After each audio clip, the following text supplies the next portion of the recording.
And we're live on the Damien Tangra podcast. It's the Mad Scientist podcast. The Mad Scientist podcast. My bad. You're bad. Easy for you to say. Alex Kane is in the building. He's clocked in. No. Suplex season. What else do you have? I don't know. I don't know at this point because I'm not clocked in. What? I'm off work.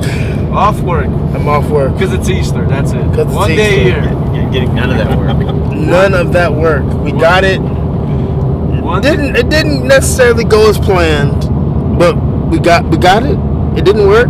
Hey, next time it's gotta make it work. What? The S.U.P? Yes, the S.U.P. The main event? The main event. That's a win for me. That should be a win for you. And guys, as you have probably heard, we're joined by Dylan Hales. Hola. And the CEO of Action Wrestling, Matt Griffin. I'm being paid for this, right? No, you're not. You said cheese, What? Cheese fries? No pay. I'm going back to sleep. You said cheese fries? Yes, I will accept cheese fries payable at the TW Arena, yes. Yeah. Well, they're so good there. The They are good. too. You know where you'll be able to get them at Uncharted Territory Season 4 starting on May the 9th. Yeah. That's right. We stole the Norton show.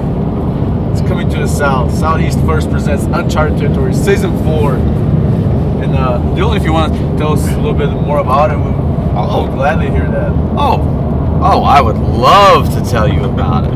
13 straight weeks starting May the 9th, concluding on August 1st. Season 4 of Uncharted Territory, emanating live from the world-famous TWE Arena in Red Bank, Tennessee. 8 p.m. every Monday during that stretch. We're aiming for like 8 to 10. We might go to like 10-15 here and there, but I want to get people home on weeknights. But like, I'm actually super excited about it. I think that shows like today at S.U.P illustrate that there's a ton of talent in the Southeast. I mean, think about it. Like, so everybody in this car is also an action wrestling person. Mm-hmm. So there were a lot of guys today that either have never been on action or have been on action like once or twice, right? Mm-hmm. And they all still feel like they belong on shows that matter and are good. You know what I mean? Like, yep. I feel like everybody delivered, which illustrates the depth of talent that the Southeast has. That was one of the cool things about today at S.U.P. It's like, I'm looking at the show and I'm thinking to myself, well, we got to get Tipton in Uncharted Territory. We got to get McQueen in Uncharted Territory. You know what I mean? Like, there's a bunch of people that are rising to the occasion, I guess is the way to put it. They both absolutely delivered. Yeah. Oh, Billy Tipton had the best match of his career today, I think. I guess that was pretty. That's the new match he sends out to promoters. We talked about it. And he said, "Yep, send that. That's the match you send to introduce yourself to promoters." He maximized everything he had, whether from charisma wise, work rate wise. Yeah, he nailed it today. He did great. McQueen did awesome, and in kind of a tough spot, Dylan, because he was wrestling Jaden, who's an established entity, late in the card too, not like just in a match, like. And oftentimes at S.U.P, the semi-main ends up sort of weirdly being the work rate match. Uh-huh. Like, so it's like you can't just go out there and have a match. You have to work hard. Like, it's nothing. You can't press cruise control in that spot. No. In that particular spot, especially on a S.U.P show, mm-hmm. You cannot do it. And he killed it. Hossman, man, Noah killed it today too. Noah, I was so pleasantly surprised by Noah. His character, like his engagement with the crowd, was like as good or better than anybody on the show. Mm-hmm. I thought. Yes. And for a guy at his experience level to be, he's like 20 years old. Oh wow. Like that. I was super proud of him. I mean, I'm biased. These are all my guys to one degree or another, but I was very, very proud of him, and I was even proud of these Suplex Science guys you might have heard of being in a main event. Who are those guys? Main event match. And only their second time in the building in front of fans, which is not the same as an empty arena. It just isn't. Yeah. And that crowd is the S.U.P crowd is weird because in some ways they're easy because they want to react, uh-huh. And they're up and half of them are drunk. Yep. But that kind of helps. But you do have to win them. They're not just going to cheer. Yeah. They will not. Yeah. And if you don't if you don't escalate and meet their energy, they almost resent you. I have seen people come in the building before and utterly fail because they couldn't meet the energy that the crowd was giving them. So to be in the main event, second time in what I thought was a very good main event, I thought you guys did great today. I was very proud of both of y'all as well. So it was a very, very, very, very good wrestling match. All it takes is a little sizzle in the entrance, helped out by LDI Noonan, best paper in town. Absolutely. You know what? Hashtag high quality paper. High quality paper. Damien, you say that, but like you're not wrong. Like, so my brother's fiance was there. She's come to one other sub show, but she's not really a wrestler. She's not wrestling averse, but she's not a fan. And like I was talking to her last night about like what kind of grabs her and like what she thinks is lacking, like when she's been to shows and seen stuff. And entrance was the first thing she mentioned. Like, and I thought that was very interesting. She's like, a lot of these guys are good in the ring. Very true. But if they don't grab you the second, people always talk about curtain to curtain in the business, and that's why. Yeah. Because if you don't capture people, like if somebody just starts paying attention 3 minutes into the match, they may miss the entire story you're telling. Yeah. So you've got to grab them the moment you come through, and just never that insight from her was really interesting to me. Like I was like, it's not that I've never thought about that, but it's just the fact that she would pick that as a priority. I thought was interesting and in a good way. I am huge on entrances because that's your first chance to set the tone for whatever you're gonna do, or set the tone for your character. So, maybe you have a really, really dope entrance. The match ain't great, but you still caught their attention and got them invested. Yes. That's the first chance to get them invested. So if you come to the curtain and you're not confident in who you are or what you're doing or whatever, people can see right through that. And me and you've talked about this, Alex. When you first started doing shows that matter, no offense, I'm just being real, okay? But like when you first started doing more shows that matter, one of the very first things I think I told you was you have to wrestle with confidence on these shows or you die. Yeah. Because the crowd smells fear. Yeah. And even if they don't know that's what they're smelling, they know something's not right. Yeah. And if you do not wrestle with confidence and you are at a certain level of the independence, that is almost more important than being good. Yeah. Because if you don't wrestle with confidence, they will not believe anything you do. It doesn't matter if it looks good. It doesn't matter if it's well placed. And I have seen very, very good guys not wrestle with confidence and die. And that's the big thing tonight is I felt like, or today, I guess I should say, I felt like everybody on the show wrestled with confidence from the top to the bottom. There was nobody on the show that seemed tentative.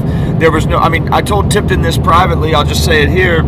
It's okay because I'm kissing his ass for once. Usually I'm ripping it, but he had this habit for a long time where he would show in his in-betweens he would show that confusion or fear or like, all right, I know, like I'm thinking, what am I doing? Rather than selling, rather than emoting, rather than trying to connect. There was none of that today. He you know what I mean? He was on and confident the whole time. I was so proud of him because seeing him at TWE, which is a great place to work, I feel like, because we get to be hands-on with people there. Like, so many times I've seen him almost get it, and then something will happen. There'll be like a double down, and he comes up, and he has that, what do I do face on. And today there was none of that. It was very, very cool to see. Yeah, whatever you do in the wrestling ring, you have to be confident. You have to look like you know what you're doing. And I'm not even worried. Like, I always think it's interesting when you see a wrestler think. Like, I would rather a wrestler take time, like, I get a 2 count, and it's like, oh shit, what am I supposed to do now? And then I'll throw a chin lock, rather than just skip on to the next spot. It's always interesting to go ahead and look at a wrestler when they're like, okay, obviously it's a work as part of the character, but they're trying to actually think about what they're supposed to do rather than just skip to the next thing because, all right, I know now I'm supposed to go for whip them in and go for the drop kick or whatever. Yeah. And I think, talking about entrances, that they're so important. Everyone talks about, I can tell if the match is going to be good from the lockup.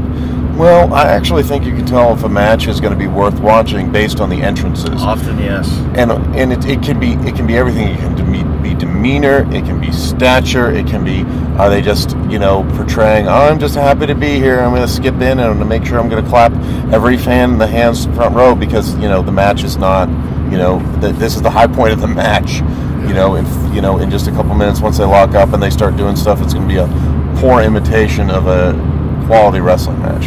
So I always think that the good quality entrances, and that's everything.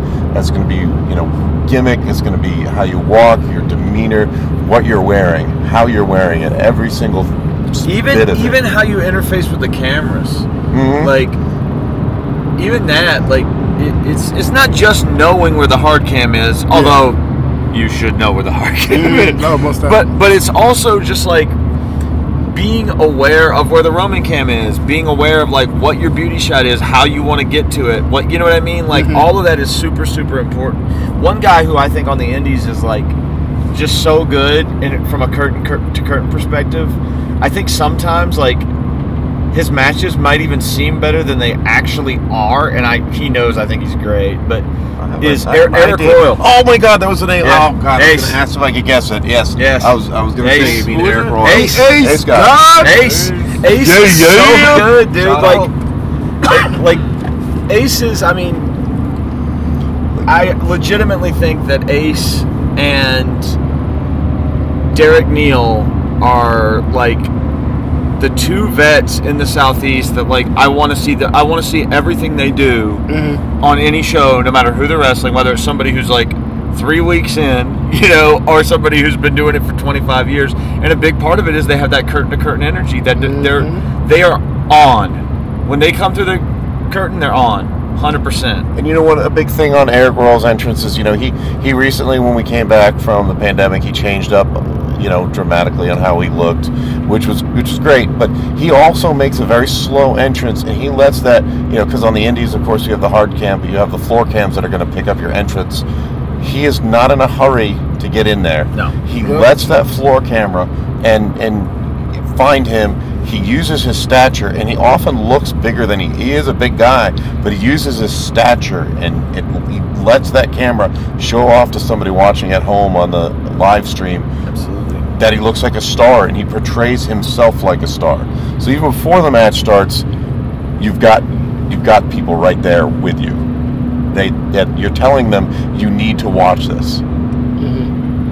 As opposed to some wrestlers, of course, come in and their looks aren't great, or they don't tan, or they don't shave. They just look sitting right like here, guys. You're not a wrestler. You're not a wrestler. What do you suggest? We had one spot on a show, though, but and they don't take themselves seriously, and they are telling you that as a fan you don't need to take them seriously, and then many wrestlers wonder why they can't get attention, or people won't give them the time of day, and it's because they don't look like a professional wrestler. So basically, everything is important. And that's not to say you need to be like super jacked or anything like that. You just like everything about you needs to make sense for what your character is. Yes. Like that's the biggest thing. Like if you like, there's so many guys out here that wear kick pads. They don't throw a kick at all.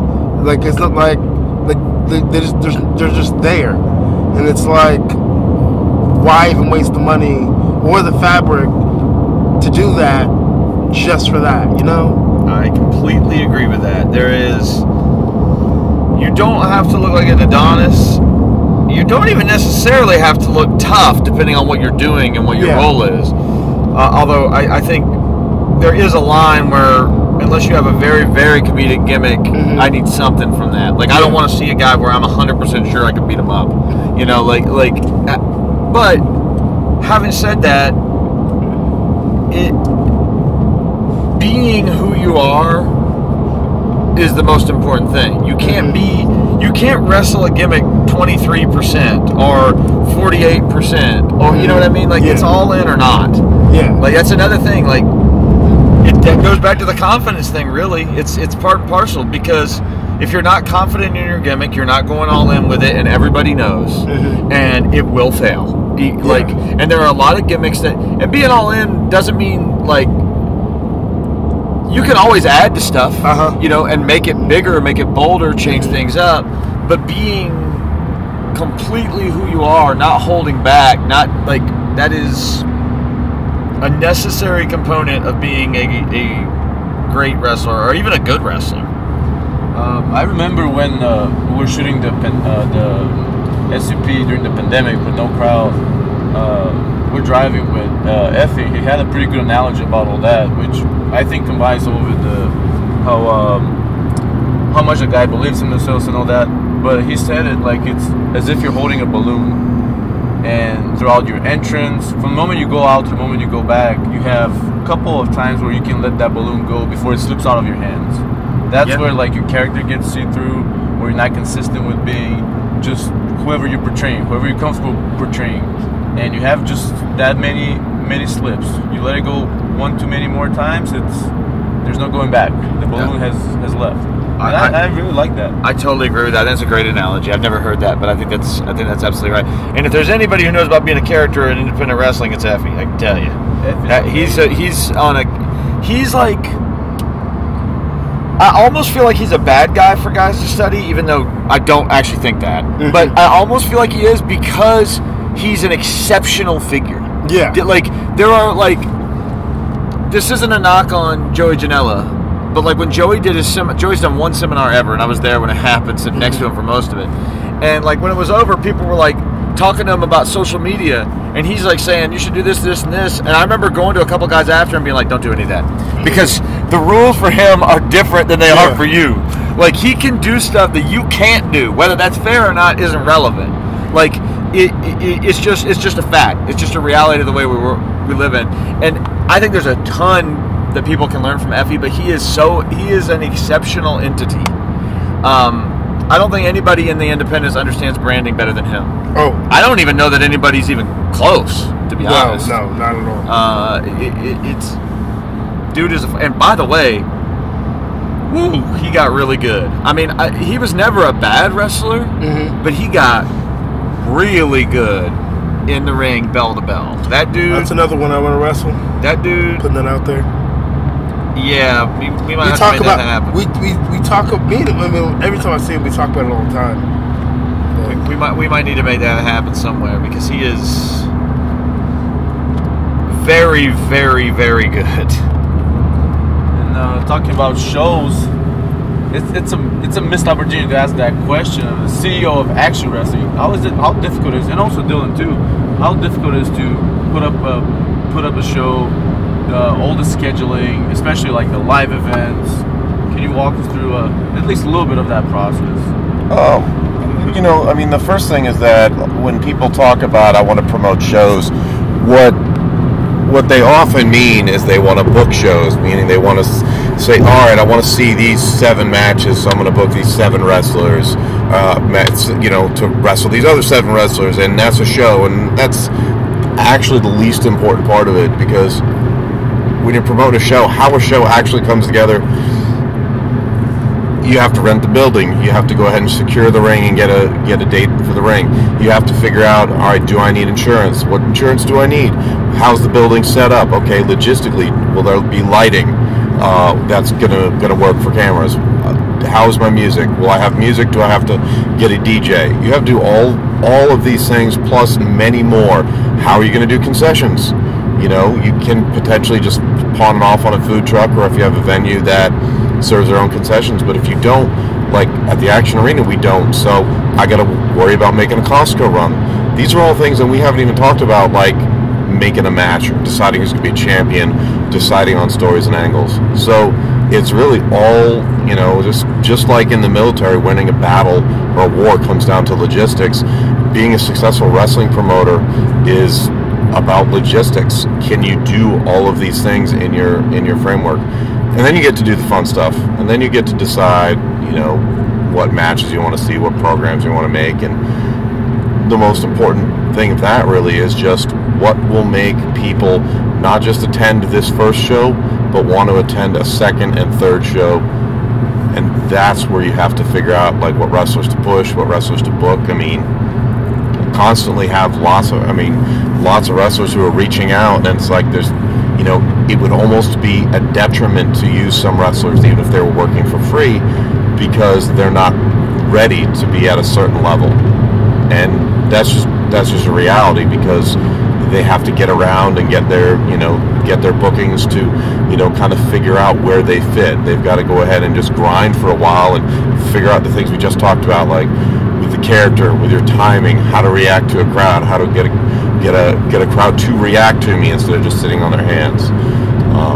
So there's so many things that go into a show, and booking is actually far less important than taking care of everything else first. Which part is the most enjoyable to you? Do you like the creative process of coming up with stories and building up characters, or do you like the logistics of being able to secure all the little missing puzzle elements, and then knowing that this was a difficult show to do, but we made it happen, and it would, like, it did well with numbers and everything? My favorite part is I love when I can be surprised that, you know, I have a number in my mind that we may hit for attendance, and then we far surpass it, and people I may see a person and see them at several wrestling shows. I have no idea who they are and don't know their name, because they always buy a ticket at the door. And just turning somebody who saw a flyer, poster, Facebook post, and turning into someone who wants to give you their money, buy a t-shirt, and, you know, write down the next date and come out to it. That's my favorite thing, is just creating something from nothing and making fans. And a lot of the action fans do not watch Monday, Wednesday, Friday night television. They're not big TV fans, but they're coming because it's a live event. And creatively, my one conceit, I love to be able to surprise wrestlers with matches that they want, and opponents that they want, and just bookings. We had an opportunity, for example, on Southeast First to book a young kid named Landon Hale. He did our Scenic City Future Showcase, and I knew he was going to be at the show, and I confirmed he was, and I never told him he was booked. I just tweeted out the graphic, and then 2 minutes later I get a text like, holy shit, you know, and that's great. That's my biggest conceit. I love to be able to surprise wrestlers with things. That's wrestling. Yeah, you did that to me too, though. You did that to me. I think I did, didn't I? Yeah, with Cabana Man Dan. Yeah, I had no idea I was having a match. You just asked me, are you gonna show up to help out? I'm like, yeah, sure, I'm gonna show up. And then I don't think I was tagged in the picture. I probably was tagged, but I was finishing training at the WWE 4, and then just going home. They're like, hey, bro, congrats on the match. Like, what match? I had no idea I had a match. Like, okay. And Dan, shout out to Cabana Man Dan. He's great. Talking about reinventing yourself. I have a theory, actually, and Alex knows about that theory. I think Cabana Man Dan is the only person that has survived Suplex Island. Maybe. The castaway, he came back from the Suplex Island. Maybe. Who knows? Maybe we'll never find out.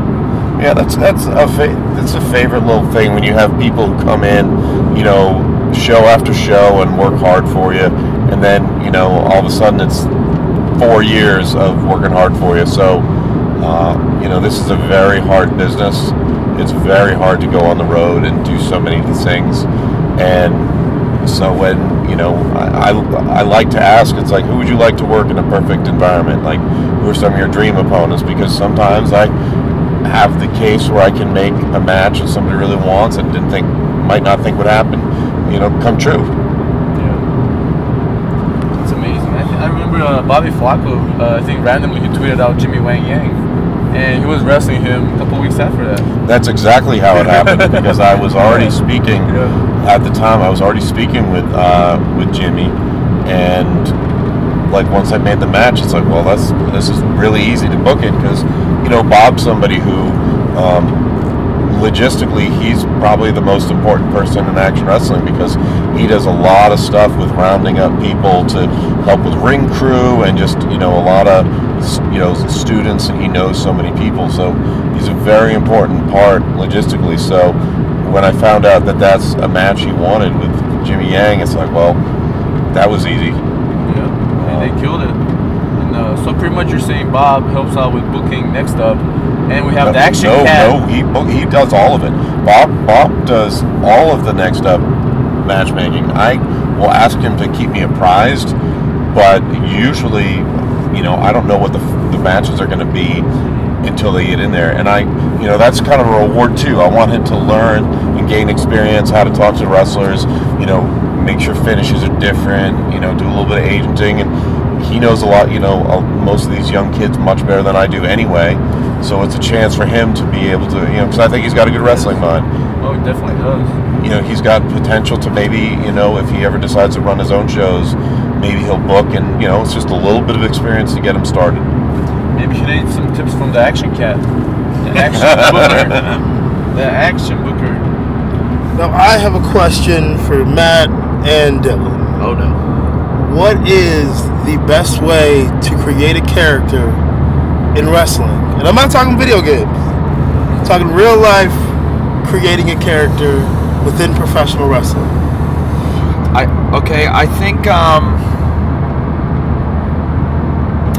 I think everybody's a little bit different in this regard.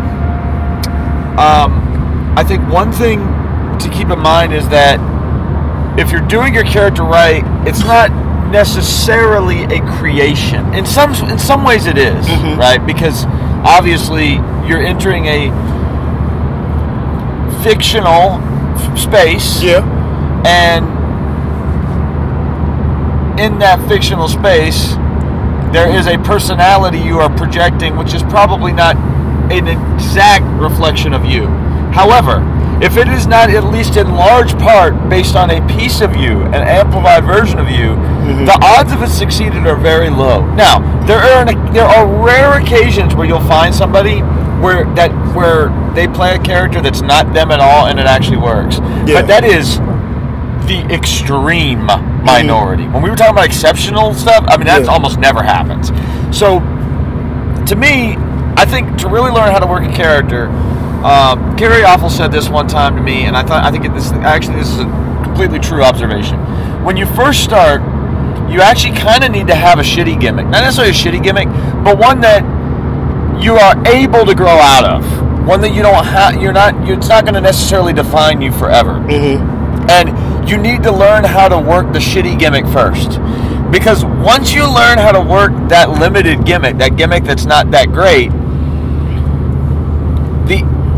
it's like it opens your third eye, and the ability to create a character based on the strengths and weaknesses as you've uncovered them with the bad gimmick becomes easier. I think you need to find aspects of your personality that you know you can enhance for a storytelling perspective, right? Yeah. You need to find something that is a niche that is different. It doesn't have to be so completely different from everybody else, because I think sometimes guys get fixated on that, and then they're like, oh, I don't want to be like this because this guy did this thing that's like 1/10 similar to what I like. That's too far. It's 2022. Everybody's done something, you know. But you need to find something that sets things apart just a little bit differently, and you need to find one or two things that you can start with as a building block. I don't believe it's a catchphrase, although for certain guys, if you're a really good promo, it could be. But it's either got to be something about your look, something about your presentation, and you start from the ground up with those one or two things, rather than try to be like, all right, here's the 20 things I know I want to do. That's way too much to start. Yeah. You can't, because it's like when you go to the grocery store and you got a sweet tooth and you go to the candy section and everything's on sale. It's like, oh shit, what do I do now? Like that, you've got to find a couple of things and start, because those things will naturally lead to other things. Yeah. I think somebody who's kind of revamping their character right now that I think kind of started with that way, and he's done a lot of study to do it, is Merc. You know, like he's really revamping that character, and I think it's working, and it's getting over in part because while he did do a ton of study and did do a big overhaul in certain ways, he started with like some building blocks ideas rather than here's the entire vision that I want to apply right this second right away. That's a non-starter. That is a total non-starter. So find something about your personality that is that you're comfortable with amplifying. Find something that is a little bit different, and I think it's better if you pull from pop culture and not from wrestling, or from things external to wrestling. Tommaso Shaw, I did but I didn't do the seminar. I was just there at Evolve, and he was saying, like, you can't look within wrestling because everything. If you look within wrestling, it's already been done. It absolutely has already been done, and it also what happens if you look within wrestling. You actually overheard me talking to somebody about this with commentary recently, Alex. If you start judging, like, what happens is you end up starting to judge yourself by other people who you think have similar characters. That is a huge fail. Yeah, you're screwed because there's no win. Yeah. Now you're antagonistic toward your own success, which is a complete no-win situation.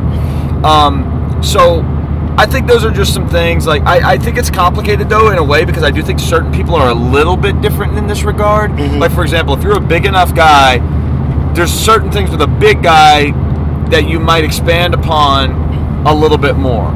Or if you're a small guy, you might. But if you're just... everybody's different in this regard. There's pieces of advice that might be slightly different depending on certain physical characteristics, or even geography, frankly, even where you're from in certain cases.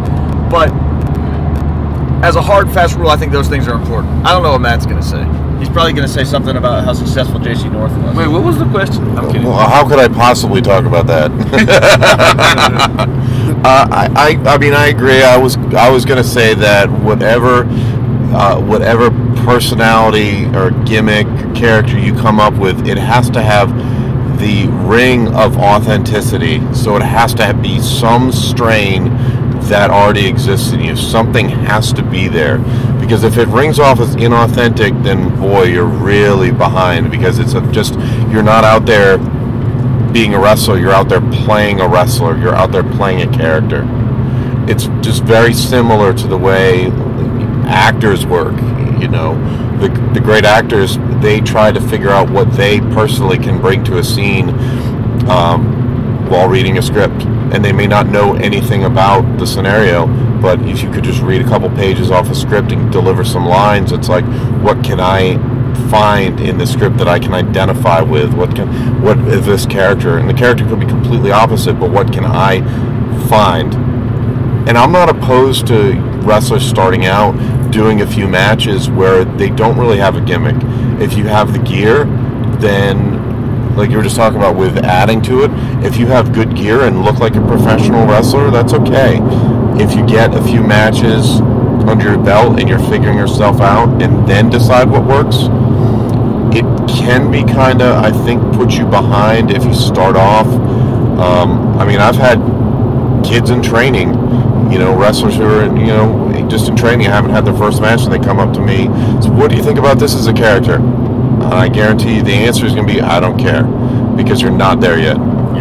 You're literally not there. You don't know what will work for you. So I'm not opposed to somebody coming into their first few matches without any sort of character or gimmick. Like I was telling some of the guys at the school, like, some guys want to be like, oh, I'm a badass, or I'm this, and I'm like, these are all like pieces to a character, but it's not the whole character. Yes, these are things that you add on. Being a badass is not a character; it's a character trait. It's a trait. Yeah, exactly. It's a piece of something. It's also not a very interesting trait in 2022. Nope. No. And let me tell you something. If you're not willing to show vulnerability in 2022 as a wrestler, I don't care how big, strong, tough, legit you are, I'm not interested in booking you. Like, I don't care. I'm sorry. I do not care. If somebody like Dominic Guarini, who's a purple belt in Brazilian Jiu-Jitsu, could go out there and show vulnerability and literally sell and do nothing sometimes but sell for 10 minutes. I don't want to hear about how you can't do this, that, or the other thing. When, I mean, get out of here with that garbage. Yeah. Like, I'm not saying guys shouldn't protect certain stuff. You know this more than anybody. But it's crazy to me that there are still people that are like, well, you know, I'm a tough guy. Like, I don't want to name names because there's somebody who I really respect that in the last year kind of turned down a booking that I was involved with because they didn't want to be across the ring from a woman. And it's like, okay, I mean, if that's your position, fine. But like this is 2022, and I've seen you in there with people half your size, and you had no problem. And this person matches up better with you physically. You know, it's ridiculous. Yeah. Speaking of that, we had several people who lost bookings over the last couple of years because when it came down to it, they did not want to wrestle a woman, which was very odd because come on. Yeah, I mean it's like it's a chance to show a different dimension. Like for example, if you're having a tryout match, do you need to necessarily show the best you can do? Well, cool. It's a high spot, can be diving off the top ropes. Any friggin' person can dive off the top rope because I did it myself at the age of last year. 65. 29. 29, yes. 29. Very good answer, Damien. That's why you get booked. I mean, I can jump off the top rope. I can dive through the ropes. Okay, cool. But you're not really going to ever impress somebody with that. I would love... we had an opportunity, I'm not going to name names and bury, but we had an opportunity where a couple guys came in and could have shown something really unique and maybe stood out by doing something nobody else had the opportunity to do, and instead kind of pouted about the opportunity they were given and then just did what they would do probably in any standard match. And it's like, okay, well, every single person who would do those things on a regular action show did them better than you. I'm being very vague on purpose, but if you have the opportunity to wrestle somebody who's completely different from you, cool. Figure it the hell out. If you have a 100-pound weight difference, whether you are like a 6-inch height difference, whether you're shorter or taller, figure it out and show something interesting. And that is an opportunity you might not get very often, but you may stand out for that. And to add to all that, it makes you more creative, in my opinion. And also something that Eric Fox, our trainer, always says, it's you can be better, worse, or different.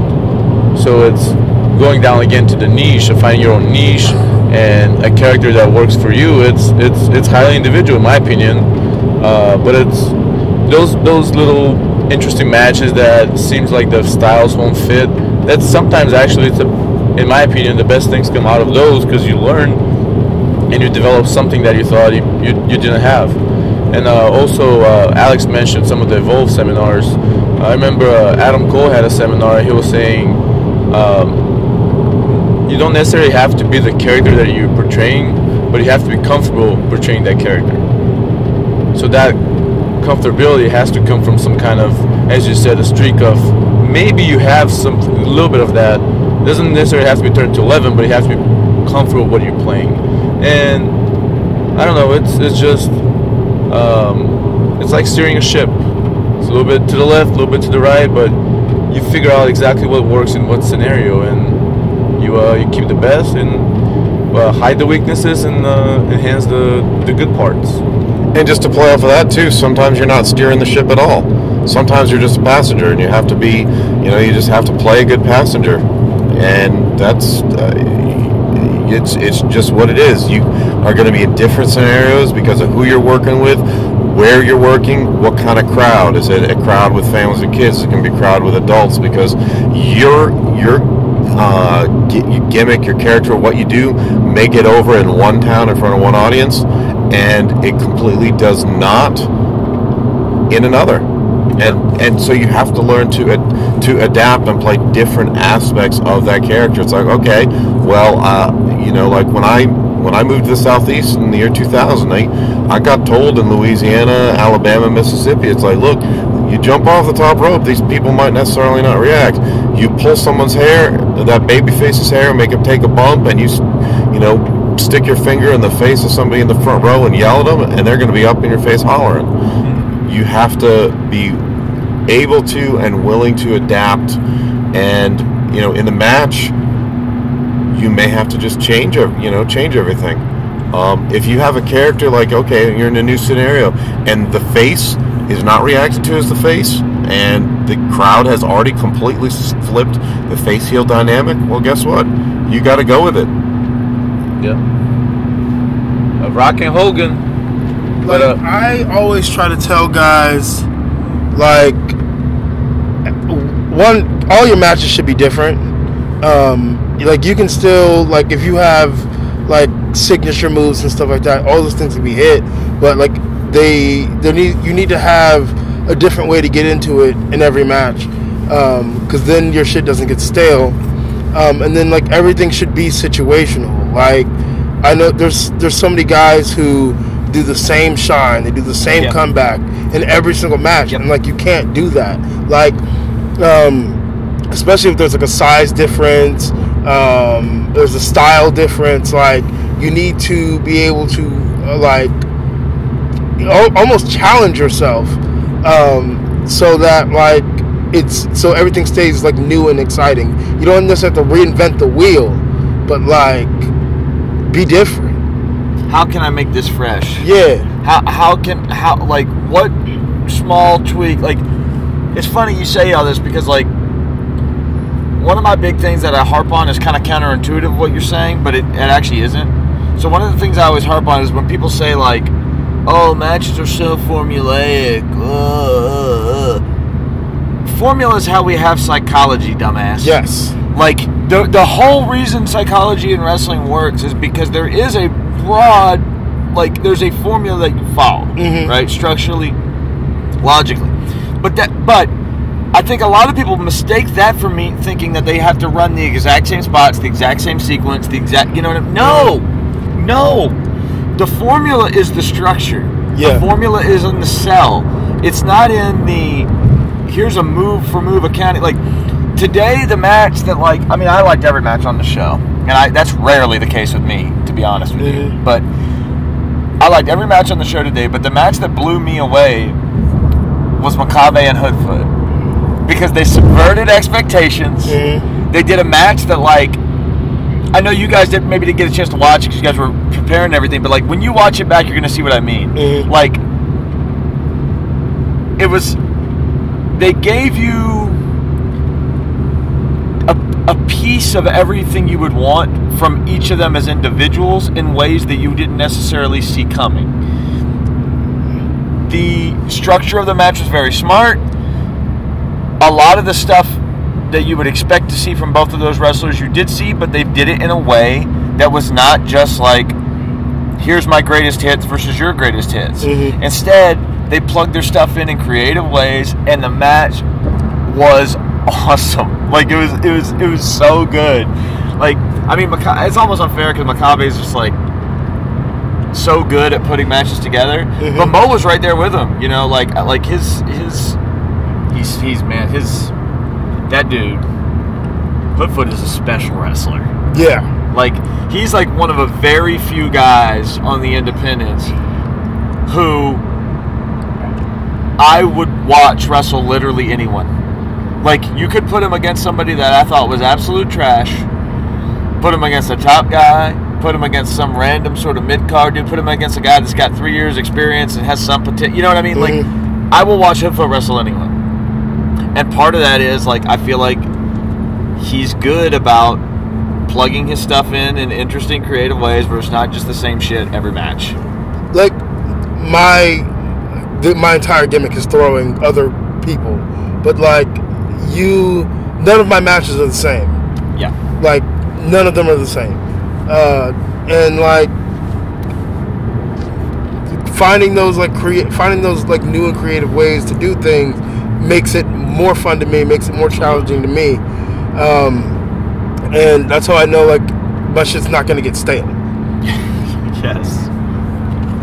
We've had this conversation just in relation to what you just talked about. You know, the suplex counter has really taken off, starting at Action Wrestling with the LDI guys bringing us signs and quality paper. Yeah, it's very cool that it's gone other places and gotten over. But, you know, sometimes when we're talking about a match, you know, when we're discussing it, it's like, sometimes it's like, hey, do all the suplexes, you know, like, break the suplex counter. And sometimes it's like, all right, let's conserve them. Let's make everyone matter. Or, gosh, I think it might have been the O'Shea match where we talked about, like, you know, don't do one until you're, like, you know, 7 minutes in, so that when people, you know, people see the tees, they see the tees, they see the tees, and then you finally hit it, big pop, you know, and you know, it's just how and when and how often you do stuff. Sometimes it's not just getting in every single greatest hits spot the way you normally would, and your scenario or your opponent can dictate a lot of that. And you know, make sure you use differences as a strength. If you have an opponent who can't necessarily do as much, figure out something else to do.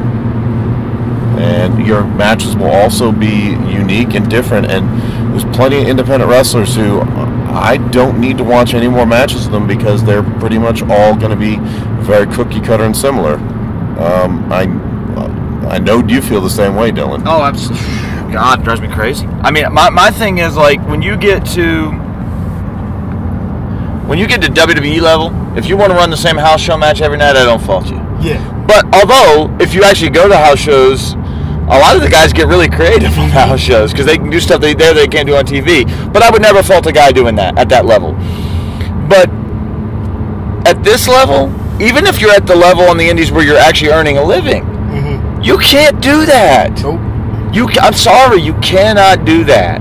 Like, people are paying for the experience. Like, indie wrestling, it's like part of what they're paying, especially at the high level indies, is they're paying for the independent experience, which, whether this is kind of an elitist, douchey thing to say, let's be real. Like, what's that synonymous with in the eyes of many people? Like, artisanship. Yeah. Somebody who's like a craftsman, who's they're not paying for the cookie cutter stuff. They would not, if they wanted that, they would be watching Raw. And I don't even mean that as an insult to Raw guys. I think actually a lot of the times those guys are not that cookie cutter.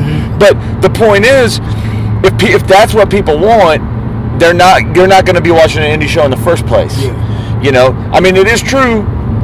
People want to see the handful of things from each guy. It's like, y'all probably have all heard me say the Bob Holly rule. You know, I always tell guys, like, when you're first starting, you need to find 3 to 6 things that you're good at and find ways to plug and play in the match. With Bob Holly, it was like, he had a great drop kick. He had that thing where he'd hold the legs and kick him in the gut, which was a cheap pop spot. He had the big chop, and he had Alabama Slam. And he could plug and play those throughout any match and get the desired response 100% of the time. You need that when you're first starting, the plug and play. But the point is, you plug them in where it makes sense. You don't just do them in the exact same sequence every damn match. Yeah. I have a question that is slightly off topic. Oh, man. Just to see, I don't know. Yes, I was in the sexiest man in the world there you go. award. I was in the top 10. I knew it. But my question actually is, because I like to see where people draw inspirations for wrestling. Not only, but what the hobbyists and all that different interests. But my question is, what is your favorite movie or like a favorite current movie and why? And if you want, I can start. One of my favorite movies, for numerous reasons, is Shrek 2. Okay. First of all, I've watched it like 10 times. I'm a big fan of the donkey, big fan of Puss in Boots, of course. And it's just a feel-good movie with action, with a lot of drama in a way, comedy, of course. I do like Shrek 2. That's a good pick. Yeah, in my opinion, that's the best Shrek. Yeah, that's my thing. It's definitely a feel-good movie, and it's also I don't know if you remember there was a scene where they're rescuing Pinocchio. No, Pinocchio's rescuing Shrek and Donkey, and they're asking him, okay, he's still alive. He's like, I wear ladies' underwear, and his nose did not grow. So like that shit gets me all the time, all the time. But I don't know what's a favorite movie that you have right now, or whoever wants to go. I'll go first. My favorite movie of all time, and it's a movie I've watched a lot, is Pee-wee's Big Adventure.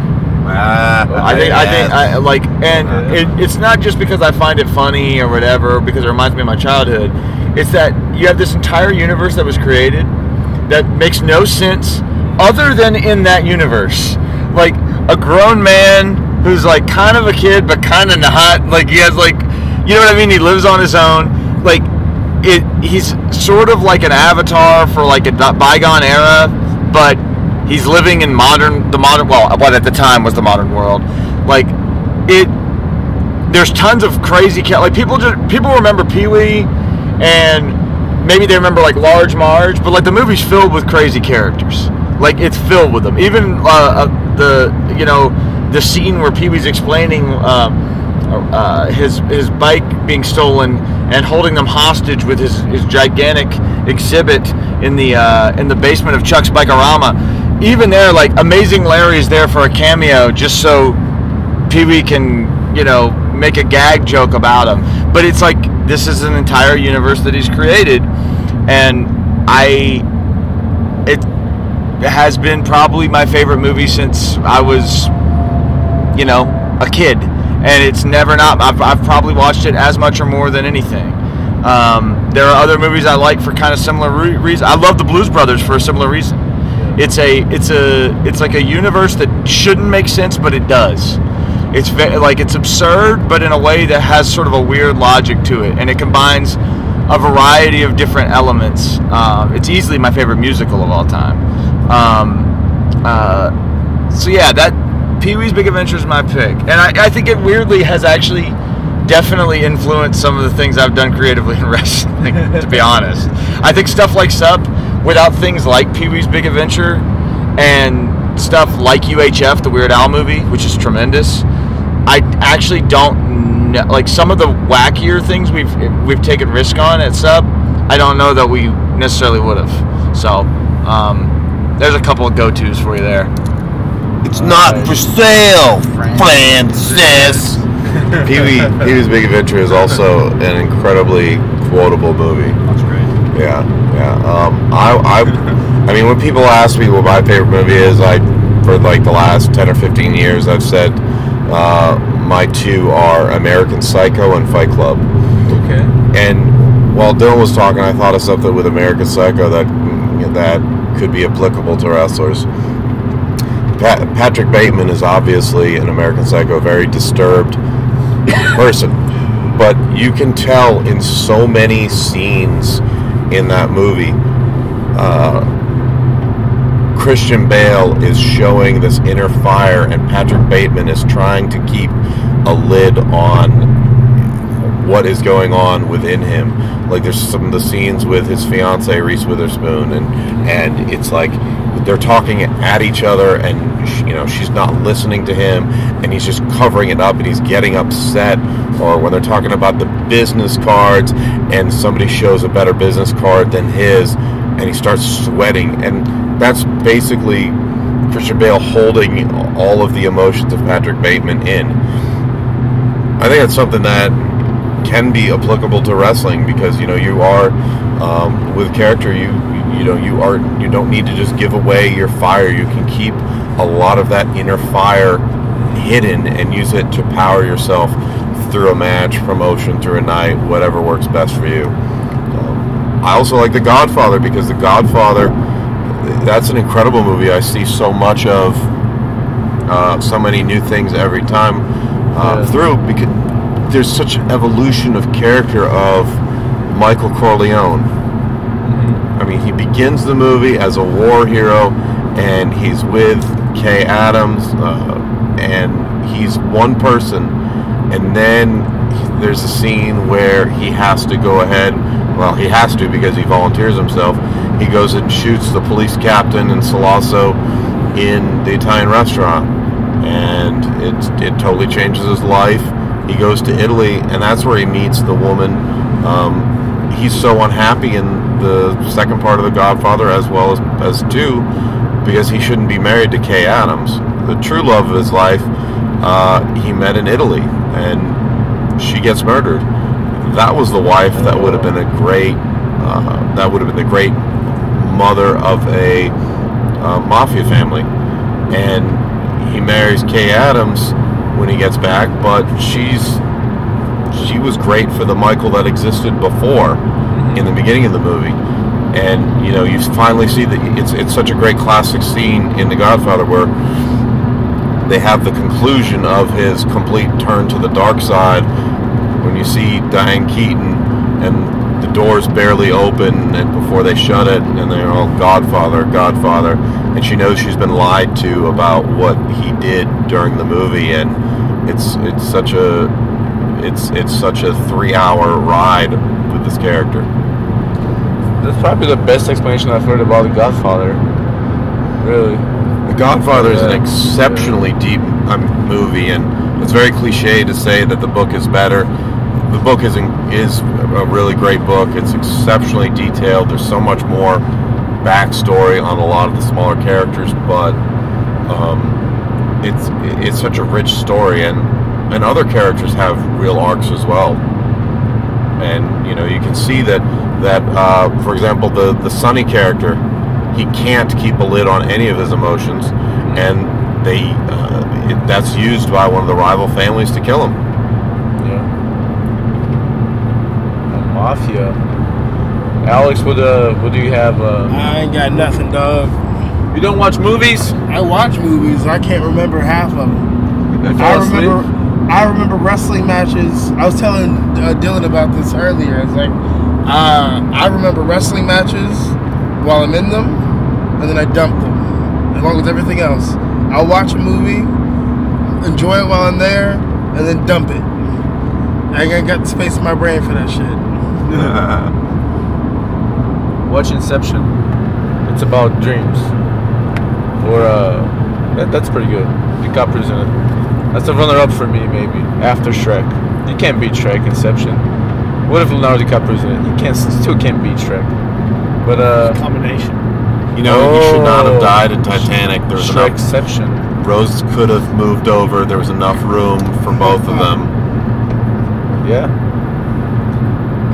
Think about the movie Titanic. What's the movie Titanic about? It's about a young woman who got dick so good she still thinks about it 80 years later, even though she got married and had kids. When she, at the end of the movie, she's imagining herself with Leonardo DiCaprio, who she was with for like 3 days crossing the Atlantic when she was a teenager. That's what the movie's about. A woman who didn't appreciate her family. Wow, that's a different perspective, definitely. Seriously, think about it. It is a different perspective. I mean, it's interesting when you can go back and look at some movies and stories from afar, and you're like, oh, that's actually really fucked up. How about, do you have a favorite TV show? Mine, for example, it will be a tie between Friends, because it's just so funny and different kinds of humor. And Europeans and Friends. Yes, everybody loves Friends. I think it's a thing, yeah, because you grow up with it in a way. And Breaking Bad. I think that's the best show in my opinion, because they ended exactly when they needed to end it. And there's a character progression, and it was good. It was good. The genius of Breaking Bad is that at the beginning of the show, and I recently rewatched it, at the beginning of the show, you're supposed to feel sympathy for Walter, right? Yeah, it's like he's doing this, but it's like yes, it's not what he would have chosen. It's not really what he wants to do. And slowly you can see that he's getting a thrill out of it, and then like blah, blah, blah, blah, blah. But you're also sort of supposed to you're supposed to think that Hank is kind of a know-it-all jerk. You're supposed to think that Skyler is, frankly, a stereotypical bitch, whether you like that framing or not. Like, I mean, that's how they're like, that's a big part of how that she's supposed to be treated, is like this housewife who doesn't care about what her cancer-ridden husband actually wants. She's, you know what I mean? Like, and to me, the genius of the show is, by the time it happens in the end, all that is inverted. Like, that Walter, you see, like, even though he is, quote, an anti-hero, by the end, he's an admitted heel. He's like, he is 100% the bad guy. He did all this, and Hank is extremely sympathetic, and I'm as anti-cop as it gets, but he's an extremely sympathetic figure. And Skyler is an extremely sympathetic figure in her own right. And I just think the way they got there, and what they followed up with Better Call Saul, as well, which the last season starts tomorrow. Tomorrow? Yes. Fantastically underrated show. Yeah, great show. But so I think that whole universe is just super well done. I don't know that Breaking Bad is my favorite show ever, but I would have a hard time thinking of a show that I think is more complete in what it does.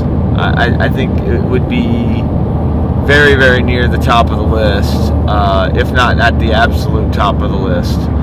I don't know, as far as favorite show, maybe Cheers. I think Cheers is a great sitcom that stands the test of time, unlike a lot of sitcoms from the past, which do not. I think Cheers does stand the test of time in a lot of ways, and I think it has possibly the best ending to a sitcom of all time.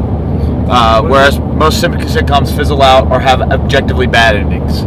Wasn't it? Am I mistaken? Was it the ending where they wake up or something like that? No, that's what is it? Dallas. That's Bob Newhart, I think. Oh yeah, it's Bob Newhart show. Okay. The ending of Cheers. Well, I don't know if you've seen it to the end or not, but like, spoiler alert, if you've not seen this show, which ended in the mid-90s, the ending of Cheers is Diane Chambers, who was Sam Malone's original love interest, comes back, and they kind of tease that they're going to get married after all these years, and then, you know, they go back to a bar, and like Woody, I think, has just been elected mayor or something crazy like that, and Norm is smoking a cigar, and he's gonna go back to Vera. Like he's like, not that he's left her, but like he's actually choosing to go home to her. Which the gag was that he never wanted to go home to her, right? And they go to Sam, and Sam and Norm have a little back and forth. And Norm says he knew that Sam would not leave and run away with Diane because he knew he'd never leave his one true love. And Sam looks sort of confused. And then the last scene, he doesn't explicitly say it, but Sam sort of realizes what the deal is, and he says something like, "I'm the luckiest son of a bitch alive," and somebody comes to the door and he says, "Sorry, we're closed," and he adjusts the little picture that was Coach's picture, who was the original bartender for the first couple seasons before the actor who played him passed away, and that's the end. And the whole thing is that Sam Malone's love is the bar itself. Like, that's it. That's his life's work. That's what he loves. That was always the most important thing to him, and that's what he dedicated his life to. And his reward in the end was that he got it. So it is a love story, but in a very unconventional way. I think it is an extremely well done ending. I don't know of any ending to a sitcom that I think is more satisfying than that one. Sounds amazing. When we talk about shows, I always divide up between comedy and drama. For comedy, there's only one number one, and that's The Office. That's I mean, it's now. I was a big fan of the British Office, which ran 12 episodes over 2 seasons, because they do 6 episode seasons in Britain, which is brilliant. And then they had a special at the end. But it's funny because I didn't actually like the American Office at all at first, because the first episode is essentially a remake of the first episode of the British Office, which is not as good. And then the interesting thing about that is that, of course, the 40-year-old virgin with Steve Carell taking off really saved The Office, and then they majorly tweaked his character, and when season 2 hit, that was basically, all she wrote. That character's so absurd. It's great though. It's the Michael Scott character. The brilliant part about that is he is a total goof, but the Scranton office is the most successful in the Dunder Mifflin company, and you get to see flashes of it, of why Michael is so good. Like when Jan Levinson, not Levinson Gould, and the Tim Meadows character, they all go out to eat, and Tim Meadows and Steve Carell hit it off. And Jan is just basically sleeping at the table, and Michael's just he's romancing this guy. They're having, baby back ribs at Chili's and just hanging out. And then eventually Michael just is like, all right, well, we can do this, but you're going to have to meet us halfway. And Tim Meadows is like, okay, well, here's what I can do. And they make the deal in seconds, where Jan, Michael's boss, never would have made the deal, because she would just see numbers and never take a second to actually connect on a personal level. I think that character is very similar to the character from what was my favorite show on TV over the last probably 10 years, which is Superstore, which just ended their run. And the character of Glenn, who's the store manager on Superstore is like sort of like he's like this, like this hyper sort of stereotypical Midwestern Christian, like very stereotypical G. Willikers white guy. Let's just be real, right? And G. Willikers. Yes, and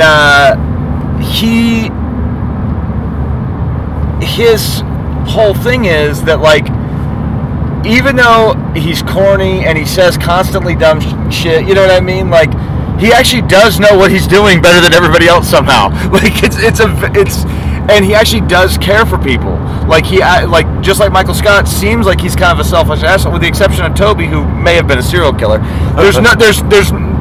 He's like, Michael cares for everybody. In fact, he cares so much that when he leaves, he tries to sneak out the door because he can't bear to tell anybody goodbye. It really is a great show. I can't really argue. That's a great show. I think a lot of people love it, but I think it's a much deeper show than people give it credit for.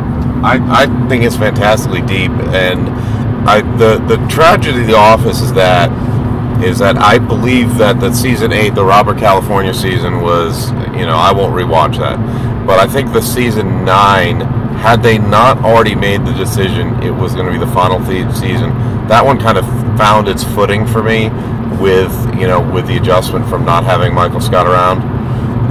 And there's so many other characters. You can see a development in so many characters who, some of them who are essentially, glorified background players. Creed's incredible. Creed would get like the one line per episode, and it was always just so completely, and he had a full-fledged character of it.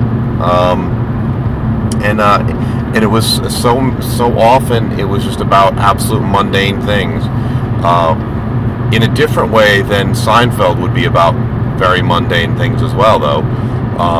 But that's part of what made some of it so interesting. So many people have worked in an office environment. When it comes to dramas, my favorite, the pantheon of shows in my head, in order, are The Wire. Okay. I think The Wire is the greatest and my favorite of all time. A lot of people say that. I think The Wire, as a 5-season compilation, it's stronger. The Sopranos, is very strong, but the first season, doesn't quite, it takes a minute to find its footing with some of the characters, and then it doesn't have the greatest last season. But I think The Sopranos for me is number 2, and then I think I'm at Breaking Bad, number 3. Game of Thrones is number 4, even though, yes, I share everybody's agreements with how the last 15 episodes, the last 2 seasons ended, complete and utter just garbage.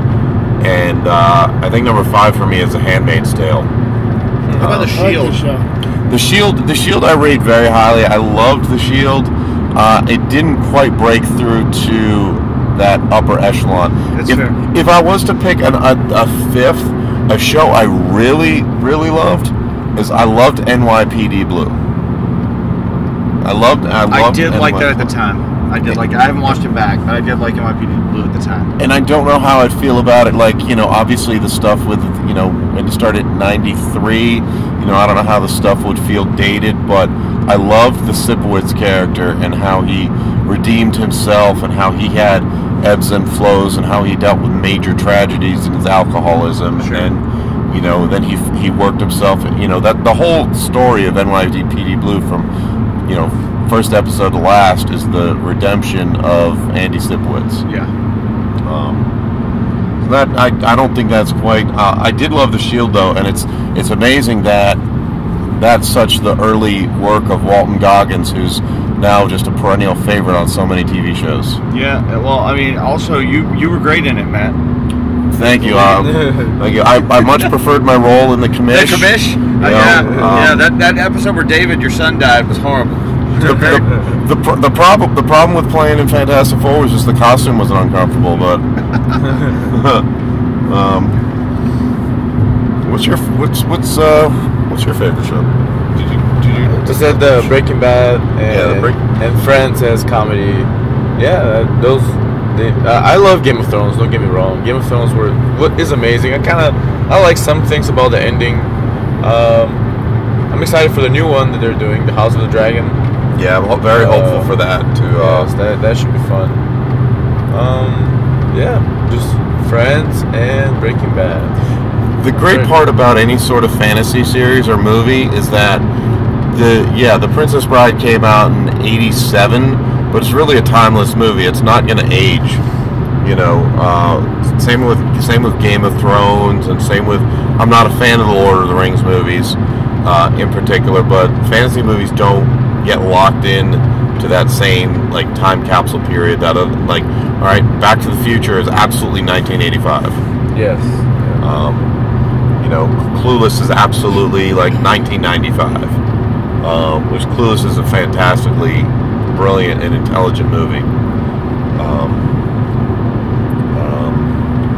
I love Loki, for example. That show was pretty good. Loki. Didn't see it. You haven't seen Loki? I've not. It is amazing. It was a good show, but then they messed up. Security guards had to come out and drag Loki away, and then the show just ended. Kinda. Spoiler. But that's a deep cut.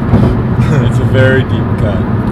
But yeah, guys, I want to thank for your time. First of all, thank you for the conversation, and follow everybody on social media. Support independent wrestling. Watch the shows. Comment, tweet, do all that, and I guess I'll see you in the next one.